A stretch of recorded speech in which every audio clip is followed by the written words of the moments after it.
Bonjour et bienvenue, chers téléspectateurs et spectatrices, à cette première émission de Human Rights Vast Frontiers à propos de l'élection présidentielle en Iran. Bonjour, Dr Majid Golpour, vous êtes sociologue et chercheur associé à l'Université libre de Bruxelles. Je vous remercie d'avoir accepté notre invitation à venir partager avec nous le regard que vous portez sur cette élection présidentielle en Iran, un pays dont vous êtes originaire. Merci de votre invitation. C'est toujours un grand plaisir de me retrouver auprès de mes amis, les amis de la liberté et la défense des droits de l'homme, notamment pour mon pays. Vous étiez toujours une source d'inspiration et de soutien. Je suis à vous. Merci beaucoup. Ma première question est la suivante. Ce vendredi 18 juin, les Iraniens et les Iraniennes vont se rendre aux urnes pour élire un successeur au président Hassan Rouhani, en place depuis 2013. Quelle est la situation politique et économique en Iran en ce moment? Eh bien, l'Iran traverse des multiples crises. Nous sommes au point culminant de traverser de 5 crises majeures parallèles. Il s'agit là de la crise politique, crise des institutions, et notamment une crise de la succession qui prédomine la scène politique en ce moment même lors de cette élection présidentielle. Ensuite, nous avons la crise du modèle économique. Il s'agit là d'un pays à une économie de 3 vitesses et si on a le temps, je peux aller encore plus pour approfondir cette analyse. Ensuite, nous rentrons dans la crise sociétale.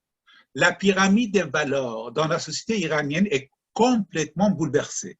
Donc, de la crise de l'existence des enfants qui doivent travailler pour subvenir à leurs besoins, allant jusque la place et le statut des femmes, les jeunes, les diplômés sans job, sans emploi, effectivement jusque la crise de légitimité du régime qui met en cause farouchement l'interprétation officielle et dominante de l'islam.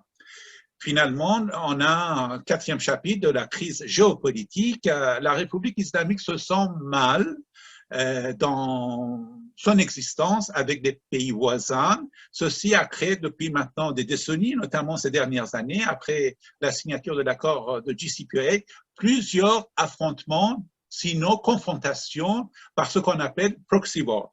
Et pour finir cette liste, cette grande liste des crises, d'ailleurs, j'ai essayé d'être très simple et direct et on peut dire résumé, mais la 5e crise qui est la crise internationale. Effectivement, nous venons d'avoir la séance de l'OTAN à Bruxelles. Nous avons vu le communiqué de l'OTAN sur les essais de missiles balistiques iraniens de la République islamique. Également, il faut parler maintenant de J+4. Et vous savez que c'est en duplex que les États-Unis d'Amérique négocient avec la République islamique comment contenir les excès d'activité nucléaire. Donc, il y a énormément de dossiers ouverts, beaucoup de tensions présentes et on part toujours de crise. Pourquoi? Parce qu'au lieu de répondre ou solutionner ces crises, on a préféré depuis ces 4 décennies d'accumuler une par une toutes ces crises. Oui, mais je crois que c'est un contexte qui est très complexe et assez négatif d'après votre exposé. Dans ce contexte, certains candidats à la présidence sont qualifiés de conservateurs ou de modérés, d'autres encore de réformateurs. Comment voyez-vous l'issue de ce scrutin et considérez-vous que le processus électoral va satisfaire ou non aux normes internationales et tout compte fait, quel est le pouvoir de la présidence? Permettez d'abord, cher Billy, si j'ose dire, de supprimer ce titre de négatif. Mon analyse, j'espère, c'est une analyse sociologique réaliste d'une situation complexe est peut-être mal interprété ici en Europe. Si vous permettez, peut-être je profite de l'occasion pour, en quelque sorte, clarifier la situation. Vous avez parlé d'une élection présidentielle. Nous n'avons pas un régime présidentiel en Iran. Effectivement, depuis 40 ans, on peut appeler ça, les élections sont organisées, municipales, de l'Assemblée islamique égale le Parlement et présidentielle. Mais il suffit peut-être, on peut faire un survol. Hein. J'ai apporté quelques cartes. Si maintenant l'occasion est bonne, peut-être on peut survoler ensemble ces institutions parce que nous avons un régime hybride. D'un côté, vous trouvez quelques institutions élues, mais nous allons voir le mécanisme de présélection qui condamne toute entrée en matière sur la scène démocratique des peuples d'Iran. Et j'espère, si vous avez le temps, on peut travailler un peu tout de suite maintenant sur la carte, mais ensuite nous allons voir comment les institutions non élues dominent pleinement, pas seulement la scène domestique, mais aussi régionale. Si c'est possible, on peut voir la carte de ces institutions maintenant, parce que comprendre le processus, le mécanisme des institutions, je crois que ça peut nous apporter un peu plus d'éclairage sur ce qui se passe vraiment aujourd'hui. Nous avons devant nous un régime théocratique. La République, le nom génétique et familial de passeport de la République islamique est le Velayat Fari. C'est difficile à prononcer, je le comprends, mais c'est la nature et l'identité réelle de ce pouvoir est appelée Velayat Fari. Ça veut dire un régime politique hybride dans lequel les jurisconsultes ont le dernier mot comme le premier mot. Ils gouvernent toutes les institutions sans exception. Ceci étant dit, nous avons également un président. Ici, vous avez effectivement un conseil des gardiens composé de 12 théologiens et juristes. Mais parmi ces 12, 6 ont été nommés par le guide lui-même, directement. Vous voyez le sens de légitimité normative. Ils octroient leur pouvoir et ils appliquent ce pouvoir à toutes les institutions. C'est ce team, équipe de 12 personnes qui décide de la démocratie en Iran.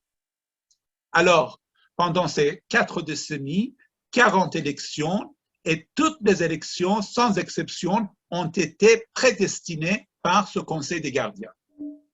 Alors, c'est pourquoi, quand vous avez des élections à l'Assemblée islamique, sur une liste de 12 000 candidats, à la fin de compte, vous pouvez avoir, par exemple, même pas une dizaine, quelques personnes qui ont été présélectionnées pour que, par la suite, le peuple d'Iran aura le choix entre ces personnes. Donc, c'est une élection dans l'élection. En Iran, on appelle ça nomination, c'est-à-dire cet organe nomine des personnes que le peuple d'Iran peut, on peut dire, élire. Dans ce sens, l'élection présidentielle, comme l'élection de l'Assemblée islamique pendant ces 4 dernières décennies, d'une façon ou d'une autre, a été la scène de partage de pouvoir entre un guide suprême qui a tout le pouvoir, d'après ce qui est écrit dans la Constitution, il domine pleinement toutes les institutions, et pendant ce temps, il y a une petite ouverture à chaque fois, si nécessaire, pour les Iraniens d'aller voter. Maintenant, vous comprenez bien qu'aujourd'hui, sur une liste de 600 candidats qui se sont proposés pour cette élection, on n'en a reçu que 7 candidats, dont 5 sont des ultra-conservateurs, proclamés et briefés par le guide suprême. Et effectivement, c'est maintenant que dans 3 jours, nous allons voir lequel parmi ces 5 vont devenir le président. Mais malheureusement, le nom de président est déjà connu par la plupart des Iraniens. Mais pour garder l'objectivité dans ma description, je me contente de m'arrêter sur cette analyse. Donc, ces confrontations et parfois coopération des institutions élues et non élues. Dans les rangs des élus, nous avons président, cabinet et le Parlement. Et dans les non élus, nous avons le guide suprême. et toutes les armées et le chef du pouvoir judiciaire qui est nommé par le guide et qui d'ailleurs intervient directement par le même conseil des gardiens parce qu'il a la possibilité de choisir 6 théologiens. Vous voyez, ce pouvoir est très incorrectement partagé pour qu'on parle ici d'une république. Alors, ce sens, ce va-et-vient entre les deux rangs d'institutions élues et non élues nous font rentrer dans un régime théocratique hybride qui, à son aise, utilise le jargon démocratique pour asseoir sa légitimité auprès de l'opinion publique régionale et internationale, mais en même temps, nous voyons que dans sa nature et fonctionnement, il reste littéralement antidémocratique, parce que dès le départ, les enjeux et les jeux démocratiques sont biaisés par l'influence néfaste et la présence et l'omniprésence du Conseil des gardiens. Je ne sais pas si j'étais clair. Oui, c'est très, très clair. Hein. Donc, vous considérez que ce type d'élection n'est pas très démocratique et ne correspond pas aux normes internationales de tout ce qui concerne les scrutins. Absolument. Et ceci étant dit, nous avons maintenant malheureusement l'emprise du guide suprême qui se prépare son succession, et que parce que la succession s'approche, cette élection présidentielle-là est manifestement, on peut dire, investie par le cercle du pouvoir du guide qui a besoin des candidats ou la personne qui idéologiquement reste pleinement dans la lignée de l'idéologie dominante du régime. Donc, si nous voyons il y a ce désamour, parce que le taux de participation des Iraniens, c'est incroyablement faible. Vous voyez ici, je vous ai listé le taux de participation à la fois dans les élections de l'Assemblée islamique et présidentielle. Dernière élection de l'Assemblée islamique avec un taux de participation de 42% officiellement annoncé, officieusement on considère moins de 30%. Les Iraniens, oui, je vous en prie. Est-ce que cette élection va finalement changer d'une façon ou d'une autre la politique de l'Iran vis-à-vis des Américains, des Européens et inversement, la politique des États-Unis, de l'Union européenne, et cela aura-t-il une influence sur les négociations de Vienne sur le nucléaire?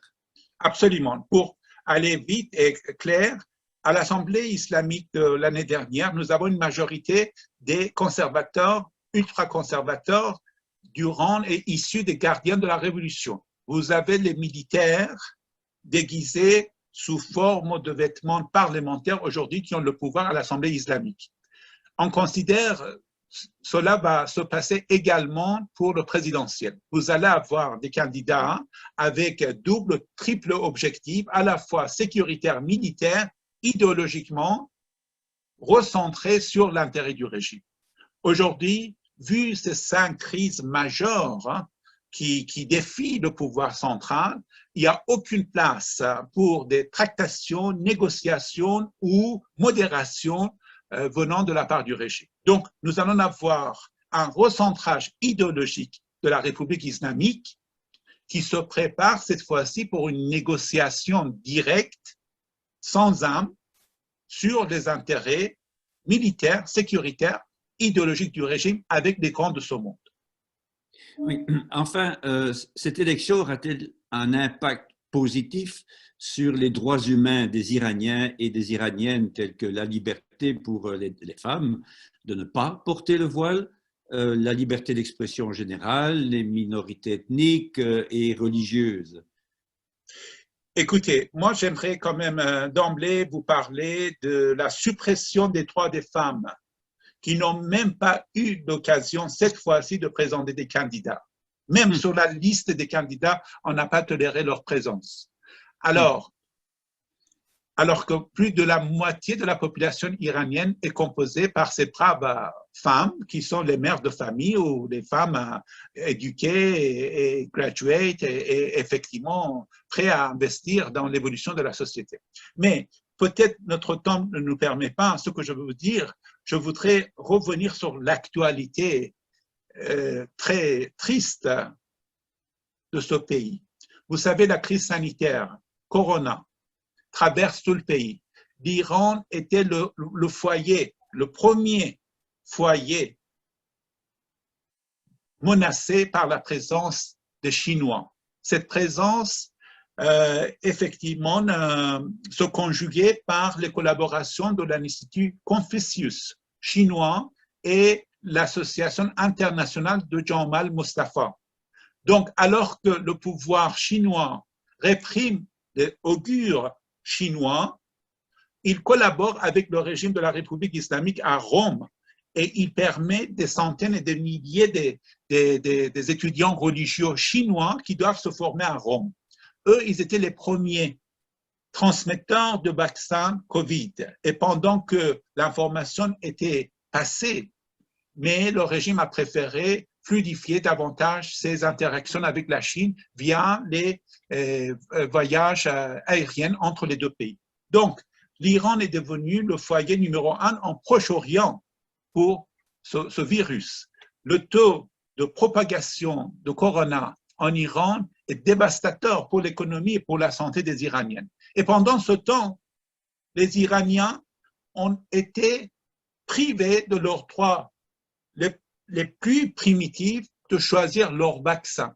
On les a interdits de choisir leur vaccin de par l'intérêt de cartels et de holdings financières du guide suprême, le holding Barakat, qui, en composition financière du marché iranien et régional, ont préféré travailler avec les Russes et les Chinois. On a interdit les vaccins européens.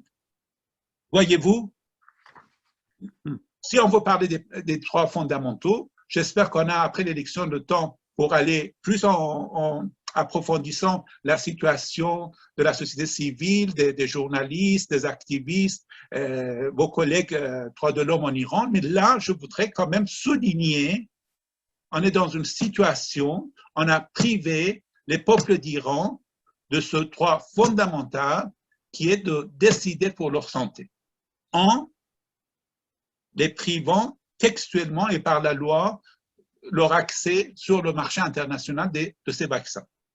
Je vous remercie, Dr Golpo, de votre éclairage et on va très certainement se retrouver après l'annonce des résultats officiels de l'élection présidentielle pour tenter d'y voir un peu plus clair sur l'avenir de ce pays, de ses relations avec ses propres citoyens et aussi avec le reste du monde. Merci aussi aux téléspectateurs et téléspectatrices de nous avoir suivis dans cette discussion. Et si vous avez des questions ou des commentaires, eh bien, rendez-vous sur notre site internet hrwf.eu et laissez-nous un message à l'adresse que vous verrez apparaître après la fin de cette émission. Voilà, je vous remercie beaucoup à tous et à très bientôt. Merci à vous.